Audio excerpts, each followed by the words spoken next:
Story of the three monkeys. I got two of them right here, by the way. There's one, and there's another one right there. But anyway, story of the three monkeys. This is something my mom used to tell us when we were younger about our friends. It goes like this. There were three monkeys they put in a zoo enclosure. And so the scientists that pretty much ran the place, you know, they captured the monkeys, and the monkeys were there as they were being rescued. But they were also doing a test to see how intelligent they were.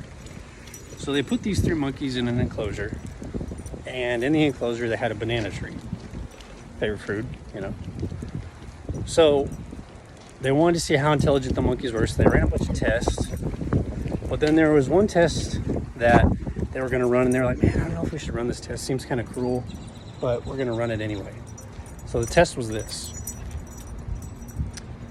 They would let the monkeys climb to the top of the banana tree, and just as they were about to grab the banana, they would spray them with really cold water. And this would result in the monkeys climbing back down or falling off. So they did that a few times just to see, you know, would the monkeys be resilient? You know, would they keep trying? Would they do it again? And they did for a while. Every time they get up there, spray them with cold water and they'd fall down. Well, after about, I'd say, I think it was 2 weeks, the monkeys started not going up anymore. And so the trainers are like, okay. So they figured it out that the pain is just too much to bear. So then some new monkeys came in that they had captured and they were rehabilitating. And they said, you know what? Let's put these new monkeys in here. So they took out two of the other monkeys and they put three new ones in there. So they still had one of the older monkeys in there. So did the same thing.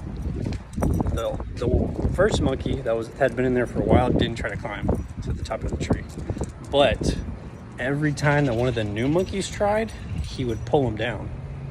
Every time they would even go for the tree and grab onto it, he'd pull them down.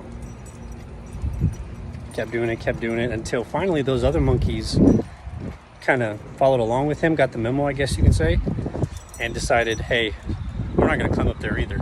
So every time one of them would climb up, all the other ones would pull them down until finally they stopped.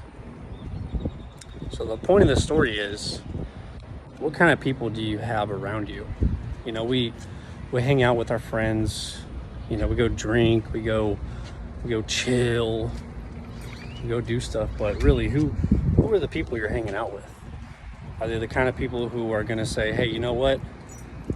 Go up there, go accomplish what you want to accomplish, you know, I got your back? Or are they the kind of people who are gonna drag you down no matter what?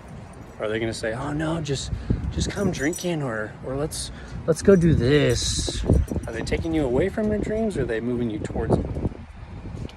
And this is not some success post, all that shit. It's just, no, evaluate who you're hanging around, because really and truly who you do hang around affects you, whether you believe it or not. You can't be positive in a negative environment. You might be able to for a while, but after a while, that negativity, if it's enough, it's going to rub off on you and you're going to stick there. Believe me, I know. I've hung around the wrong people for a long time, and I've had to tell a lot of them goodbye. There's still some of them that I got to tell goodbye. I got to grow some balls and say, hey, you know what? You're not good for my life. It's got to be done. And I would ask you to evaluate your life, because if you got dreams, which I'm sure you do, if you got aspirations, which I'm sure you do, and you want to accomplish those, sometimes you got to get rid of people.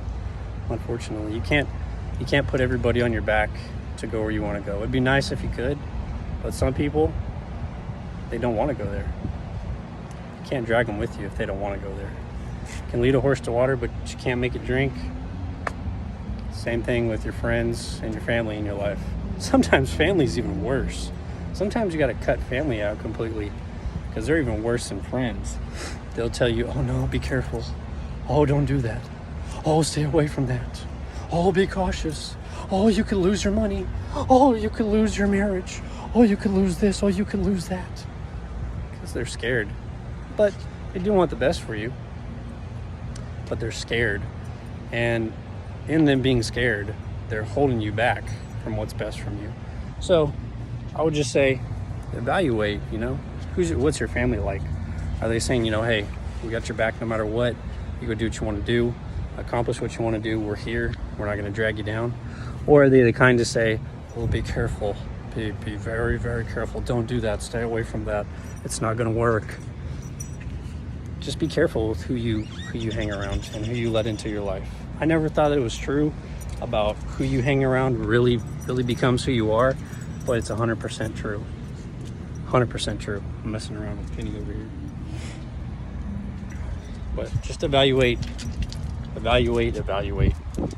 who you hang around and the kind of people that they are. It's a tough thing to do. It's a tough thing to cut people out of your life, but you can't be like the monkeys. You got to be the first one to grab that banana. Don't be a dirty naranja now. Don't be nasty. You got to be the one to go get it so you can show everybody else, hey, it can be accomplished. It can be done. You can do it too. Who are you hanging around?